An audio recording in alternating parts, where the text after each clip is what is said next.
Okey. Saya pergi tolong Aiman panggang. Panggang. Panggang. Perap kambing dulu. Berat kambing saya siap. Okey, ni saya simpan tepi dulu ni sebab ni yang saya buat ni untuk ikan. Kita nak bakar apa dulu? Kau nak makan apa?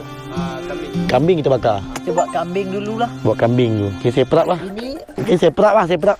Okey. Awak perap kambing.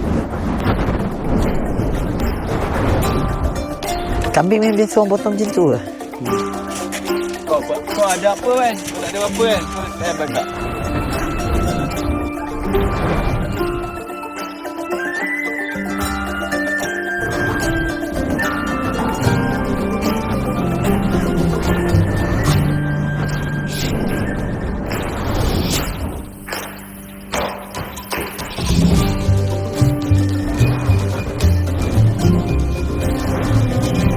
Meanwhile, Kita buat panggang tengah ni lepak macam Pak Arab. Macam. Baik.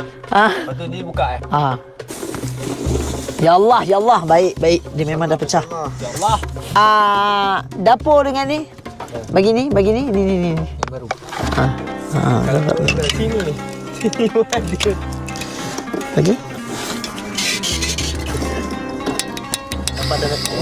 Pergi. Cari lighter lah. Nampak lagi. Cantik.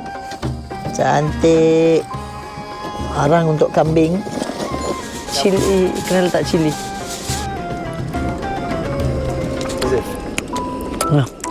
Kena ya dengan kambing. Kita cuba anginkan kat kipas ni. Okay. Tak ni kat tengah ni.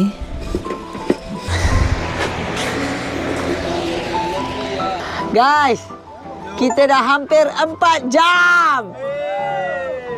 Yes sir.